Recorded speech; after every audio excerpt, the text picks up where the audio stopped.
Yo, what's up guys? It's Noah here, and in today's video, I'm going to be talking through a couple player props that I like for this Week 2 Thursday Night Football game between the Vikings and the Eagles.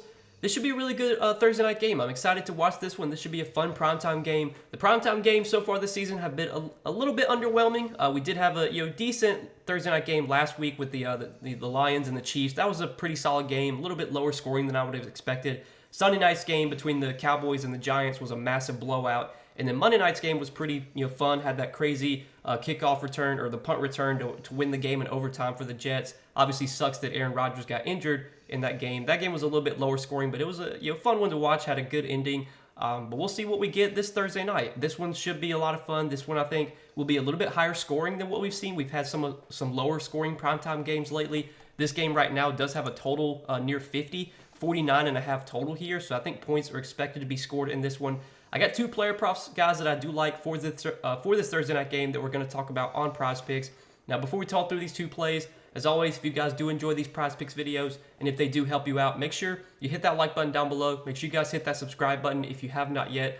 If you guys have not signed up for Prizepicks yet, get signed up over there. Use that promo code NOAH. When you sign up for Prizepicks, you will get your first deposit matched up to $100. Be sure to check out Prizepicks if you guys have not yet. Before we talk through our two plays for this Week 2 Thursday night game, I do just kind of want to talk about our results so far this NFL season. They have not been very good. We have really struggled so far this NFL season. Last Thursday night, missed both of our plays. Sunday for the main slate, for the full Sunday slate, we literally missed every single play, 0-4. Got lucky last Monday night with, I don't want to say Aaron Rodgers getting injured helped us, but it kind of did because with Aaron Rodgers' injury, our two-pick entry did get refunded. So that one definitely, we benefited from that, I guess, because Josh Allen wound up not going over his fantasy score.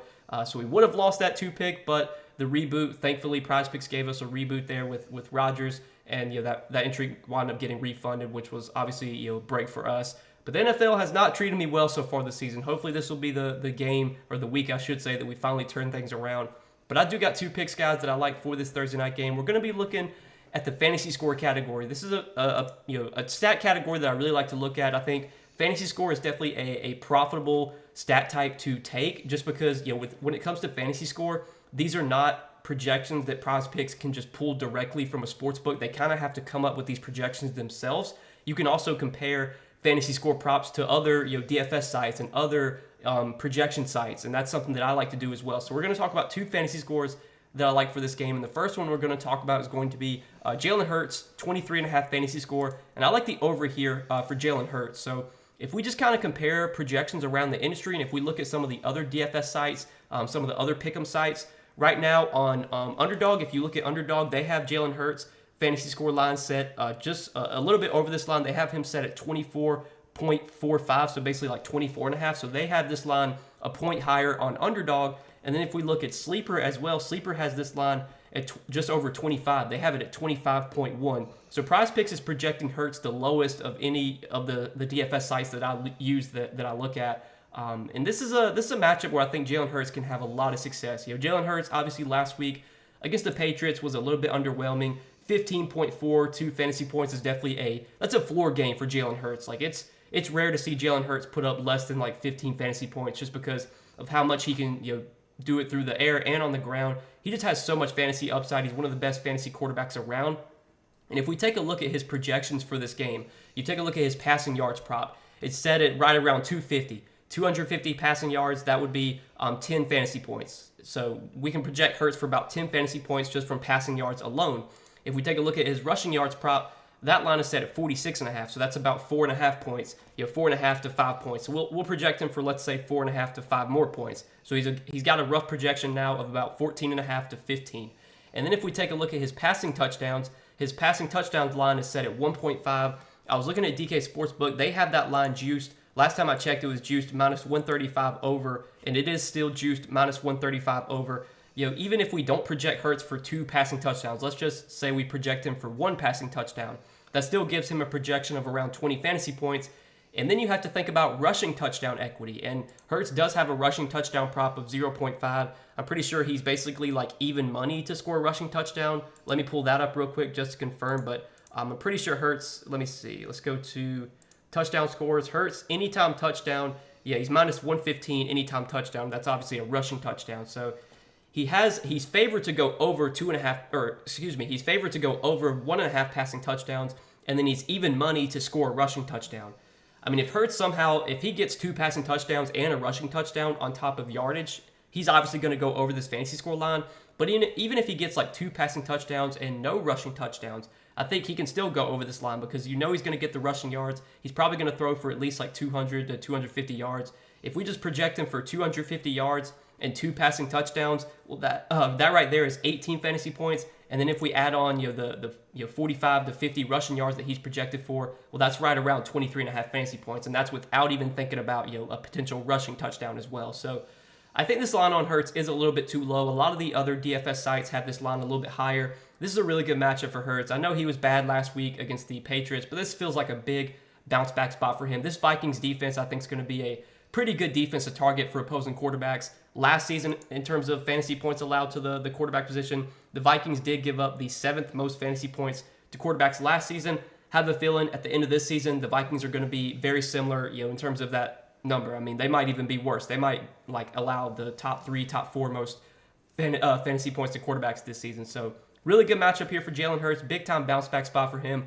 High total game. I like him to go over 23.5 fantasy score here. And then the other fantasy score prop that I like that we're going to look at is going to be Alexander Mattison, 12 fantasy score. And I also like the over here for Mattison. So if we kind of compare projections again to some other DFS sites, right now on Underdog, I do want to say that Underdog, their site is half point PPR, whereas Prizepicks is full point PPR. So you do get you do get a full point per reception on Prizepicks, whereas on Underdog it's a half a point per reception. So Underdog's line is a point lower than Prizepicks. They have Madison at 10.95 fantasy points, but when you factor in that it's half point PPR, I would say those projections are pretty similar.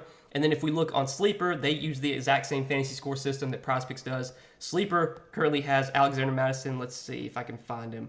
I thought I had it pulled up earlier. Maybe they might not have a lineup for Madison. Yeah, they don't have a fantasy score lineup for Madison. I thought they did, but I'm pretty sure, I could have swore it was like over 12. But either way, I think this line of 12 fantasy score for Madison is a little bit too low here. The real reason I like this play is just usage, volume, and opportunity. That's sometimes really all that you need in NFL DFS to be successful. And Madison's going to get the volume. I mean, if you look at last week, he was not very efficient with his touches. He got 14 touches last week, but he was still able to go over this fantasy score line, had 13.4 fantasy points. He had 11 carries for 34 yards, and then he had 4 targets, 3 catches for 10 yards. He did have a receiving touchdown last week, but the snaps played were great. He played over 73% of the snaps last week. Ty Chandler was barely involved. CJ Ham, they're just going to use him as like a fullback. Madison played 47 of the 64 offensive snaps. Ty Chandler only played 11 snaps. Just given how they split the usage between Madison and Chandler, makes me feel pretty confident that Madison is going to have kind of a workhorse type role the rest of the season. And we saw this be the case whenever Madison would play games without Dalvin Cook. And I do want to take a look at Madison's game log. So if you look at Madison's game log in the games that he has played without Dalvin Cook since he's been on the Vikings, so dating all the way back to 2020, Madison has played 7 games without Dalvin Cook. These are his fantasy scores, like PPR scoring system. These are the fantasy score lines for Madison. He had 4 fantasy points against the Vikings, or excuse me, not the Vikings, the Falcons. So that was a really rough game for Madison. But then he had 29.5 against the Lions, 23.1 against Seattle, 26.3 against Detroit, faced Detroit again, had 21.4, faced the Rams, had 16, and then last week against Tampa Bay had 13.4. So Alexander Mattison has played 7 games without Dalvin Cook and is over this fantasy score line in 6 out of those 7 games. You look at his opportunities in terms of like touches in those games. He got 11 touches against Atlanta. He got 24 touches against Detroit. Against Seattle, he got 32 touches. He got 32 touches against Detroit again. He got 25 touches the next time he faced Detroit, 16 touches against the Rams, and then last game, he got 14 touches. So the volume has been great for Madison in these games without Cook, and obviously now that Cook is no longer on the team, this is Madison's backfield. He's going to get all the opportunity. He's going to get the goal line work. If the Vikings get behind and they're playing from behind and they're playing catch up, Madison's still going to be out there catching passes, and that's great because with Prizepicks fantasy score system, getting running backs that can catch passes is huge. You can really rack up points, catching those easy, screens and stuff like that. Madison, I think, projects for probably 5 to 6 points alone just from like rushing yards, and then he probably projects for like 4 to 5 points alone from receptions and receiving yards. Then you factor in touchdown equity, his chances of scoring a touchdown. Like I said, he's going to be their goal line back. If they get near the goal line, he's going to be the guy punching it in. I don't think we need a touchdown from Madison to go over this fantasy score line. Obviously, we want him to get a touchdown because that's 6 points, and that would be huge. But I could still see him going over this fantasy score line without a touchdown. I mean, he could have like 60, 70 rushing yards, 3 or 4 catches for like 20 yards, and that would put him over this line, which, again, that feels doable here. He's going to be on the field for a large majority of the snaps, and when you're getting that type of volume, I would bank on almost any running back going over 12 fantasy points when you're going to be playing 70+% of the snaps, when you're going to be getting 15 to 18 touches most likely, and you're going to be a game script proof running back as well. That's another huge plus, is that Madison's going to be out there regardless of if the Vikings are ahead or playing from behind. So at 12 fantasy score, I definitely think this line on Madison is a little bit too low. I don't think the matchup's the best by any means, but we're definitely targeting the volume here. If Madison gets 15, 16, 17 touches, I would bank on him going over this line more times than not with that type of volume. So these are the 2 picks, guys, that I like for this Thursday night game. Jalen Hurts, more than 23.5 fantasy score, and then Alexander Madison, more than 12 fantasy score. If you guys are going to be tailing me on these 2 plays, hopefully we can cash out, we can make some money. I know our NFL plays have not been very good to start the season, but I have a feeling we're going to turn that around at some point. Still, just going to trust the process, keep putting out what I feel are the best plays, and these are my favorite 2 plays for this Thursday night game. Again, for these primetime games, it's hard to really give out like a ton of plays. I usually try and just stick to like 2, just because unless you're like trying to game stack or something, it's hard to build like 5 and 6 pick flex entries on one game unless you're like just going for a full game stack, which I guess you could do. You could just take a bunch of overs, hope the game winds up being high scoring. That's possible, but these are the 2 that I like the most for this game on Thursday night. So again, guys, appreciate you watching the video as always. Appreciate your support. Hit that like button if you guys did enjoy. Hit that subscribe button if you have not yet. And again, if you guys are new to Prizepicks, if you have never checked out Prizepicks before, you can sign up for Prizepicks. You can use my promo code Noah. Look down below in the description, or again, just you see at the bottom of the screen. Use that code Noah. Get your first deposit matched up to $100. But appreciate you guys watching the video as always. Hope you guys enjoyed. Let's make some money this Thursday night, and we'll see you guys in the next video. Peace.